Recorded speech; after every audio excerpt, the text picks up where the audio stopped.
Dear students, आज हम पढ़ेंगे इनडायरेक्ट नरेशन में नेक्स्ट एक्सरसाइज, और वो होगी WH वाले वर्ड्स की। WH वाले वर्ड्स कौन कौन से होते हैं जिसमें WH लगा हो, जैसे what, where, when, which, why, whose, whom या हाउ, या इस तरह के जो हैं वर्ड हैं जिनमें क्वेश्चन वर्ड आए उसे हम कहते हैं डबल इंटरोगेटिव सेंटेंस। तो आज हम WH वाले वर्ड वाले वाक्यों की यह कह दें कि डबल इंटरोगेटिव सेंटेंस की इनडायरेक्ट नरेशन बनाना पड़ेंगे।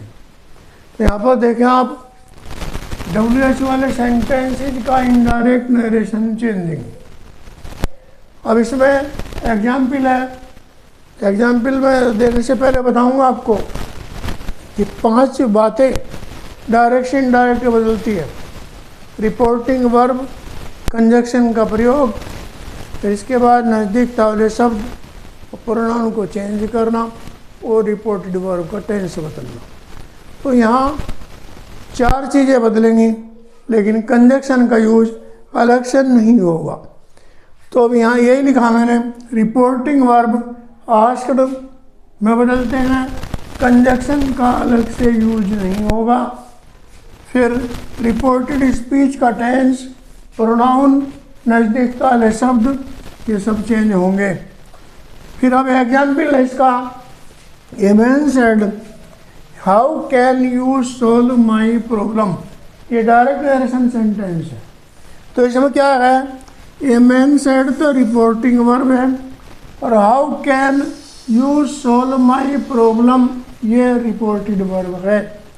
अब यहाँ पर रिपोर्टिंग वर्ब सेड है, कि सेड टू होता तब भी इसको आस्क्ड में ही बदलेंगे। जैसे असर्टिव में तो क्या था कि से या सेज, या से अगर अकेला है तो उनके साथ अगर टू नहीं लगा तो नहीं बदलते थे।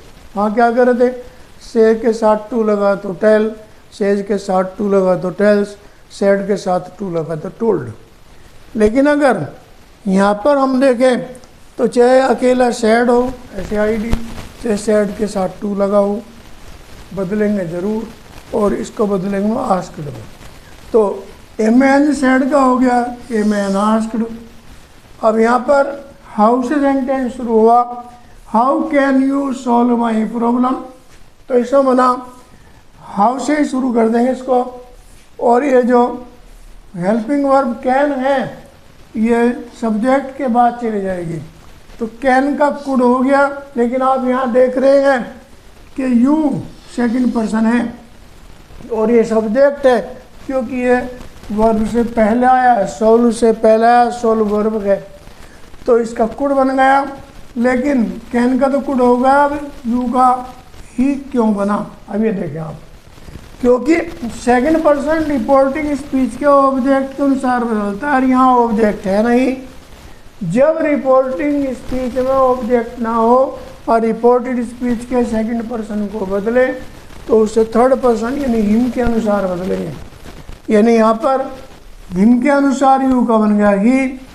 फिर इसके बाद सोल्व माई फर्स्ट पर्सन है, ये पोसेशन है, और फर्स्ट पर्सन बदलता है रिपोर्टिंग स्पीच के सब्जेक्ट के अनुसार, और सब्जेक्ट है यहाँ पर ए मैन। तो ए मैन के अनुसार माई का बन गया हिज। यानी सेंटेंस रिपीट कर रहा हूँ मैं, सेंटेंस है डायरेक्ट नरेशन में, a man said how can you solve my problem. इसका इनडायरेक्ट नरेशन बना, a man asked how he could solve his problem. अब नेक्स्ट सेंटेंस में देखें, यहाँ पर है सेकंड पर्सन है, सॉरी हर थर्ड पर्सन है, ही फर्स्ट पर्सन है। क्योंकि जब हम डायरेक्ट से इनडायरेक्ट बनाएंगे तो पहले हम यही देखेंगे कि डायरेक्ट नरेशन में रिपोर्टिंग स्पीच में कौन कौन से सब्जेक्ट या ऑब्जेक्ट है। तो ही सेड टू हर, ये रिपोर्टिंग स्पीच हो गया, ही सब्जेक्ट है और हर ऑब्जेक्ट है। अब यहाँ पर जो सेड है, चाहे सेड होता चाहे सेड टू होता, इसको बदलेंगे, इसका बदलेंगे यहाँ पर आस्क्ड। फिर इसके बाद when will you help in my work, ये सेंटेंस है रिपोर्टेड स्पीच में। यहाँ पर देख रहे विल लगा है, यू के साथ क्या आया है, यानी यू के साथ है विल, लेकिन आगे आप देख रहे माई है, तो माई भी क्या है, फर्स्ट पर्सन है, जैसे हमने ऊपर बदला था, ऊपर के सेंटेंस में आगे बदलेंगे। यानी सेंटेंस है he said to her when will you help in my work. अब इसका हम इनडायरेक्ट नरेशन बनाएंगे, तो ही आस्क्ड हर व्हेन सी, यानी यू सेकंड पर्सन है, तो हर ऑब्जेक्ट है, क्योंकि रिपोर्टेड स्पीच का, क्योंकि ये कोमा के अंदर जो है रिपोर्टेड स्पीच है, इसका सेकंड पर्सन रिपोर्टिंग स्पीच के ऑब्जेक्ट के अनुसार बदलता है। ऑब्जेक्ट यहाँ पर हर है, तो अब इसका मतलब हुआ कि यू यहाँ पर क्या है, सब्जेक्ट है, और हर के अनुसार यू का यहाँ पर सी बनेगा। यानी जब हम प्रोनाउन बदलें तो ये ज़रूर देख लें कि एक तो देखेंगे कि जो पर्सन है, चाहे फर्स्ट पर्सन चाहे सेकंड पर्सन हो, जो पर्सन कौन सा है, यू क्या है, सेकंड पर्सन है। फिर देखेंगे सब्जेक्ट ऑब्जेक्ट पोसेशन में से क्या है, यू क्या है, सब्जेक्ट है, क्योंकि ये वर्ब से पहला आया है। अब इस यू का हम यहाँ पर सी के अनुसार, हर के अनुसार इसका बनाएंगे सी। यानी सेंटेंस है जो डायरेक्ट नरेशन का है, he said to her when will you help in my work. अब इसका डायरेक्ट से इनडायरेक्ट बनाना है, तो ही आस्क्ड हर, यानी सेड टू का बन गया आस्क्ड, चाहे सेड अकेला होता तब भी आस्क्ड बनता, हर, फिर ये व्हेन जो WH वर्ड है जू को तो ले लिया। अब यहाँ पर था विल यू, तो इसका बनेगा सी वुड, क्योंकि यू सेकंड पर्सन है, सब्जेक्ट है, हर के अनुसार यू का सी बना, वुड बन गया। फिर बाद में विल का हेल्प इन, ही माई का बना, माई फर्स्ट पर्सन है, पोसेशन है, और फर्स्ट पर्सन रिपोर्टिंग स्पीच में सब्जेक्ट के अनुसार बदलता है। सब्जेक्ट यहाँ पर ही है जो थर्ड पर्सन है, तो ही के अनुसार माई का हीज बन गया। यानी इनडायरेक्ट नरेशन बना इसका, he asked her when she would help in his work. फिर इसके बाद नेक्स्ट सेंटेंस है, third sentence, a boy said to me how are you playing this match. ये डायरेक्ट नरेशन है, तो अब इसमें देखो इसका इनडायरेक्ट बनाना है, तो ए बॉय सेड, यानी सेंटेंस है, a boy said to me how are you playing this match. तो इसमें देखा आप, a boy asked me, said to का आस्क्ड बन गया, हाउ जो का तो रहा। अब यहाँ पर देख रहे ये यू है, सेकंड पर्सन फर्स्ट ऑब्जेक्ट के अनुसार बदलता है, रिपोर्टिंग स्पीच के ऑब्जेक्ट है मी, तो इसका बन गया यू के अनुसार, यू का बन गया मी के अनुसार आई।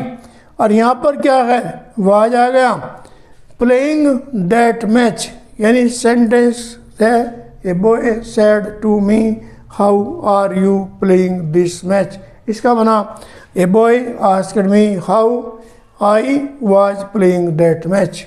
नेक्स्ट सेंटेंस है, इसमें देख रहे हैं हम कि सेंटेंस में तो लगा आप देख रहे विल, लेकिन जब इनडायरेक्ट नरेशन बनाएंगे तो इसमें लिखा है शुड।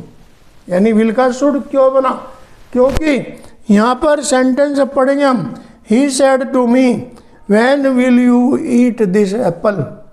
यहाँ पर आप देख रहे सेड टू का तो आस्क्ड बन गया, यानी ही asked me when, you second person है, रिपोर्टिंग स्पीच के ऑब्जेक्ट के अनुसार बदला, ऑब्जेक्ट है मी, तो इसका बन गया आई। अब आई के साथ तो विल नहीं आता, सेल आता है, तो सेल का हो गया शुड, तो शुड ईट, दिस का हो गया दैट एप्पल। यानी सेंटेंस है, he said to me when will you eat this apple. अब इसका बना he asked me when I should eat that apple. तो ये तो हमने पढ़े डायरेक्ट से इनडायरेक्ट नरेशन में। इनडायरेक्ट वाले वाक्य जो हमने बनाए डायरेक्ट से इनडायरेक्ट में, वो थे डबल इंटरोगेटिव के। लेकिन अब हम देख रहे हैं कि लगभग एंड की तरफ हम बढ़ रहे हैं डायरेक्ट से इनडायरेक्ट में। तो हमने देखा कि जब डायरेक्ट से इनडायरेक्ट बनाए तो 5 बातें हर एक में बदलते आ रहे हैं हम। रिपोर्टिंग वर्ब का प्रयोग चेंज होता है, जैसे अगर असर्टिव सेंटेंस लें तो सेड, से, सेज अगर है तो नहीं बदलता। लेकिन सेड के साथ टू लगे तो टोल्ड बनेगा, से के साथ टू लगा तो टेल बनेगा, सेज के साथ टू लगा तो टेल्स बनेगा। लेकिन जब हमने इंटरोगेटिव सेंटेंस से पढ़ा था तो वहाँ पर हम सेड को चाहे सेड टू हो आस्क्ड बनाते हैं, यहाँ पर भी WH वाले हैं भी सेड हो चाहे सेड टू हो उसको आस्क्ड करते हैं।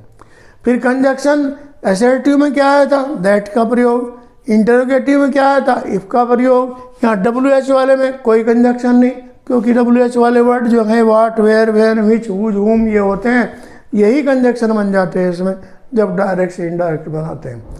फिर रिपोर्टेड वर्ब का टेंस हर एक में बदलेगा अभी तक, लेकिन कुछ नियम ऐसे भी हैं जिसमें रिपोर्टेड वर्ब का टेंस नहीं बदलता। वो बातें भी आपको मैंने असर्टिव सेंटेंस में समझाई थी और यहाँ भी वह लागू होती है।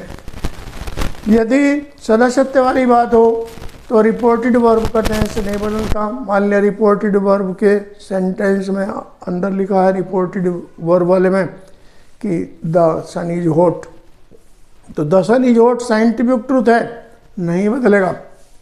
फिर इसके बाद इसी तरह से वैज्ञानिक सत्य, जैसे मान लिया the water has oxygen and hydrogen, तो सेंटेंस नहीं बदलेगा, टेंस भी नहीं बदलेगा।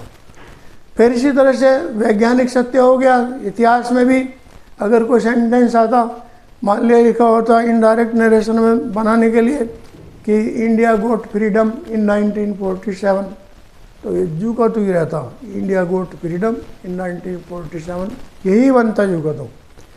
फिर इसके बाद हम देख रहे हैं नज़दीकता वाला शब्द, चाहे कोई सा भी सेंटेंस क्यों ना हो, चाहे असर्टिव हो, चाहे इंटरोगेटिव हो, चाहे WH वाले हो, हर एक में बदलता है। और मेन बात हमने देखी कि प्रोनाउन भी हर एक में बदलते हैं। प्रोनाउन कौन से हैं, फर्स्ट पर्सन के प्रोनाउन, सेकंड पर्सन के प्रोनाउन, थर्ड पर्सन के प्रोनाउन। फर्स्ट पर्सन के प्रोनाउन आपको बताए थे कि रिपोर्टिंग स्पीच का सब्जेक्ट के अनुसार रिपोर्टेड स्पीच का फर्स्ट पर्सन बदलेगा, और रिपोर्टेड स्पीच का सेकंड पर्सन रिपोर्टिंग स्पीच के ऑब्जेक्ट के अनुसार बदलेगा। और इसमें फिर ये बताया था कि कौन कौन से टेंस बदलते हैं। जैसे प्रेजेंट टेंस अगर कोई रिपोर्टेड वर्ब है प्रेजेंट टेंस वाली कोमा के अंदर, तो उसको पास्ट बनाते हैं। और यदि फ्यूचर में है विल, तो उसका वुड करते हैं, सेल का शुड करते हैं। लेकिन ऐसा भी आपने देखा कि यहाँ पर ये सेंटेंस लास्ट था कि विल का शुड बना, क्योंकि यहाँ पर यू का आई बना, तो इसलिए विल का शुड बन गया।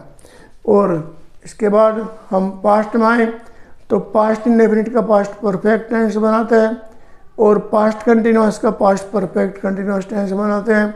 और पास्ट परफेक्ट जुगातू रहता है और पास्ट परफेक्ट कंटिन्यूअस टेंस भी जुगातू रहता है। फिर फ्यूचर में जैसे भी बताया था कि विल का वुड, सेल का शुड, कैन का कुड, मे का माइट, ये सब बनाते हैं। तो डियर स्टूडेंट्स, मैं यही कहूँगा कि मेरी वीडियो को अगर आप ढंग से पढ़ेंगे और देखेंगे तो बहुत कुछ क्लियर होगा। और मेरी आपसे रिक्वेस्ट है कि मेरे चैनल को सब्सक्राइब करें, मेरी वीडियो को शेयर करें और लाइक करें और कमेंट ज़रूर करें। अगर आपको कोई मेथड अच्छा नहीं लग रहा तो वो भी बताएं। यानी कमेंट केवल इसलिए नहीं होता कि आप केवल बस प्रशंसा करें, नहीं, कमी अगर है तो वो भी बताएं। और अगर कोई सुझाव है तो वो भी दें, ताकि मैं अपनी वीडियो को अच्छी तरह से आपके सामने प्रस्तुत कर सकूं। Thank you for watching my video.